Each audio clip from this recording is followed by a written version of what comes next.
राष्ट्र में भारत ने पाकिस्तान को जमकर लताड़ लगाई है। भारत के स्थायी प्रतिनिधि पी हरीश ने पाकिस्तान को लताड़ा है, पाकिस्तान को बताया आतंकवाद का वैश्विक केंद्र। ये बड़ा अपडेट है। भारत ने जम्मू कश्मीर को अभिन्न अंग बता दिया है और जो कि है भी अभिन्न अंग। यहाँ पाकिस्तान के दुष्प्रचार की कड़ी निंदा भी की है। पाकिस्तान लगातार अपने प्रोपेगेंडा में लगा रहता है और संयुक्त राष्ट्र में जब एक बार फिर से ये मामला उठा तो भारत ने सीधे कड़ी टिप्पणी की और बता दिया कि कश्मीर अभिन्न अंग है और पाकिस्तान को दुष्प्रचार की कड़ी निंदा करते हुए लताड़ा भी है। यहाँ यूएन में, संयुक्त राष्ट्र में भारत ने पाकिस्तान को जमकर लताड़ा। भारत के स्थायी प्रतिनिधि हैं पी हरीश, जिन्होंने पाकिस्तान को लताड़ा है। साथ ही साथ आतंकवाद का जो वैश्विक केंद्र है, जो सेंटर है, वो पाकिस्तान है, ये सीधे तौर पर बता दिया। जम्मू कश्मीर को लेकर अलग अलग तरह से टिप्पणी की जाती रही है पाकिस्तान की ओर से, उसको लेकर भी भारत ने अपना स्टैंड एकदम क्लियर किया और ये बताया कि कैसे अभिन्न अंग है हमारा कश्मीर और इसे किसी भी हाल में इसके साथ किसी भी तरीके का खिलवाड़ हम बर्दाश्त करेंगे नहीं। हम ये भी देखते हैं कि घुसपैठ की घटनाएं जो हैं वो सीमा पार से होती रही हैं। हम ये भी देखते हैं कि आतंकवादियों के जरिए कैसे अलग अलग वक्त पर कुछ नापाक इरादों को अंजाम देने के तरीके आजमाए जाते हैं। वो तो बेहतर है कि भारतीय सेना वक्त वक्त पर उन्हें नाकाम कर देती है, वरना बड़ा नुकसान भी हो सकता है। ऐसे में संयुक्त राष्ट्र में भारत ने एक बार फिर से पाकिस्तान को लताड़ लगाई है, आतंकवाद का वैश्विक केंद्र भी पाकिस्तान को बताया। और ये पहली बार नहीं जब पाकिस्तान आतंकवाद को लेकर बेनकाब हुआ हो या फिर उसे यूं इंटरनेशनल लेवल पर बेइज्जती का सामना करना पड़ा हो। सिर्फ भारत नहीं, अलग अलग देशों की ऐसी सोच पाकिस्तान को लेकर है। मेरे सीनियर कोलीग अजय जांडिया एक बार फिर से मेरे साथ में जुड़ गए हैं। अजय, भारत ने सीधे तौर पर आईना दिखाने का काम किया है संयुक्त राष्ट्र में पाकिस्तान को।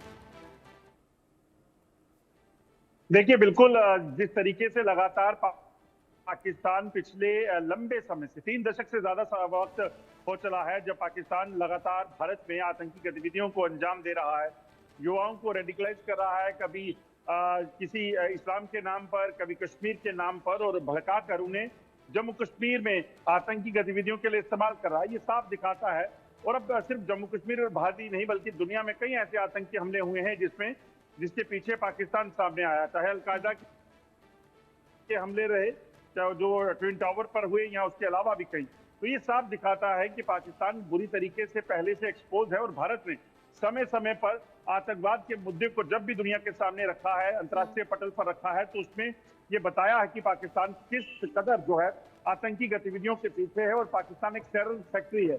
और वही चीज जो है, जो भारत के स्थायी प्रतिनिधि हैं पी हरीश, उन्होंने एक बार फिर से जो है बताया है कि कैसे पाकिस्तान जम्मू कश्मीर के मुद्दे को बेवजह उठाने की कोशिश कर रहा है। ये जम्मू कश्मीर और पाकिस्तान की कब्जे वाला जम्मू कश्मीर को अगर आप देखें तो ये तस्वीर अपने आप में बताती है कि वहाँ किस हाल में लोग हैं और किस तरीके से जो पाकिस्तान ने कब्जाया हुआ है जम्मू कश्मीर का हिस्सा, उस इलाके में पाकिस्तान युवाओं को बरगलाकर आतंकवाद में शामिल करता है और जो नहीं होते उनको मौत के घाट उतार दिया जाता है या जेल की सलाखों के पीछे भेज दिया जाता है। वहां पर जबरन लोगों पर थोपा जाता है कि उन्हें कभी किसी चीज की आवाज नहीं उठानी, उनके बुनियादी हक उन्हें नहीं दिए जाते हैं। यहाँ तक कि चीन के जरिए वहां पर लाखों मिलियन डॉलर का जो है इन्वेस्टमेंट करवाकर एक तरह से उस इलाके को कहीं ना कहीं चीन को बेचने की तैयारी, ये कहा जा सकता है, कर रहा है, जैसे वो बलोचिस्तान में कर रहा है। तो ऐसे में भारत इस मुद्दे को बड़ा स्पष्ट तौर पर पहले भी रख चुका है और एक बार फिर से पाकिस्तान के भ्रष्टाचार की, दुष्टाचार की और आतंकवाद की निंदा जो है वो पी हरीश ने की है, जो कि साफ लगता है कि पाकिस्तान को, दुनिया को कहीं ना कहीं एक बार फिर से संदेश भारत ने दिया है कि कैसे पाकिस्तान जम्मू कश्मीर के नाम पर जो है वो लोगों को बगलाकर लोगों को फिर से गुमराह करने का प्रयास कर रहा है। अच्छा अजय, ये ठीक तब हुआ है जब प्रधानमंत्री नरेंद्र मोदी फ्रांस और अमेरिका के दौरे से लौटे। ये तब हुआ है जब इंटरनेशनल लेवल पर आतंकवाद को लेकर बात हुई। ये तब हुआ है जब डोनाल्ड ट्रंप भी आतंकवाद को लेकर सख्ती दिखा रहे हैं। ये तब हुआ है जब जीरो टॉलरेंस की नीति पर भारत के साथ साथ दुनिया के और शक्तिशाली देश साथ में हैं। ये कॉन्फिडेंस है। उसके बाद भारत का ऐसा कहना ये बड़े मायनों में खास है। देखिए, बिल्कुल अभी कुछ दिन पहले प्रधानमंत्री नरेंद्र मोदी की और ट्रंप की मुलाकात हुई है और उसके बीच जो है ये चीजें होना, ये साफ है कि अंतर्राष्ट्रीय समुदाय को एक बात साफ कह दी गई है कि कोई भी दुनिया का कोई भी देश जो है, जो आतंकवाद को नहीं पसंद करता है या जिसने आतंकवाद को झेला है, वो इस चीज को कभी भी जो है मानेगा नहीं कि पाकिस्तान जो है वो एक टेरर स्टेट नहीं है। क्योंकि लोगों ने देखा है कि कैसे खूनी खेल जो है वो पाकिस्तान से रचा जाता है, खेला जाता है और मासूम लोगों को मौत के घाट उतारा जाता है। इसके बावजूद कि पाकिस्तान वहां पर इस वक्त उसी आतंकवाद से, उन्हीं हमलों से जो है वो दो चार हो रहा है, मगर पाकिस्तान सुधरने का नाम नहीं लेता। और इस मुद्दे को उठाकर एक बार फिर से अंतर्राष्ट्रीय समुदाय के सामने जो है वो पाकिस्तान को लताड़ा गया है। और उम्मीद ये की जा रही है, हालांकि बहुत ज्यादा पॉसिबिलिटीज नहीं है, मगर उम्मीद ये की जा रही है कि पाकिस्तान कम से कम शर्म करेगा, इन चीजों को रोकेगा। क्योंकि अगर आतंकवाद नहीं होता तो पाकिस्तान के आज जो बुरे हाल हैं वो नहीं होते।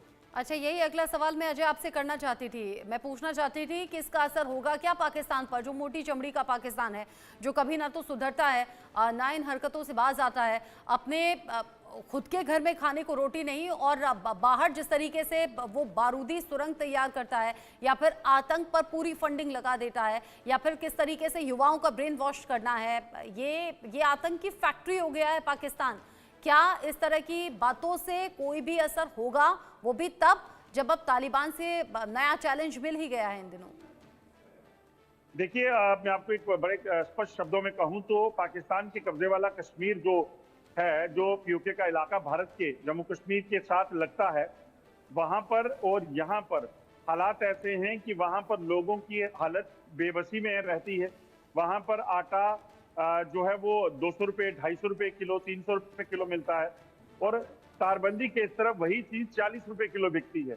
वहां पर पेट्रोल डीजल के दाम, महंगाई जो है वो बुरी हालत है उससे। वहां पर गैस के सिलेंडर के लिए, आटे की बोरी के लिए, यहाँ का राशन के लिए जो है वो गोली चल जाती है, क्योंकि वहां पे डिलीवरीज नहीं हो पाती, कम है।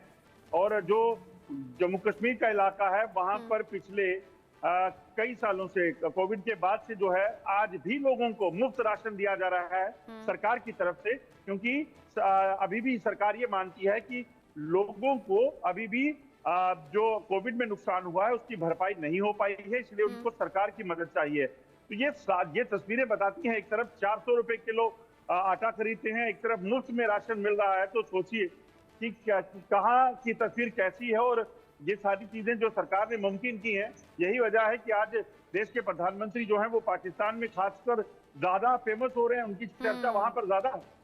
सही कहा आपने। वहाँ यूट्यूबर्स बात करते हैं तो वहाँ आम लोग कहते हुए नजर आते हैं कि भाई हमें भी भारत में मिला दो, हमें तो मोदी जैसा नेता चाहिए, शायद वही हमारा कल्याण करे। क्योंकि बिल्कुल ठीक कहा आपने, 30-40 रुपए किलो अगर यहाँ आटा मिल रहा है तो वहाँ तो 200-300 तक चला जाए, और उसके लिए भी कब तक लाइन में खड़े होकर और कब तक जान चली जाए, ये कुछ कहा नहीं जा सकता। अलग अलग तस्वीरें हैं जो पाकिस्तान का कड़वा सच बयां करती हैं। और अब एक और बेइज्जती पाकिस्तान को लताड़ से जुड़ी हुई।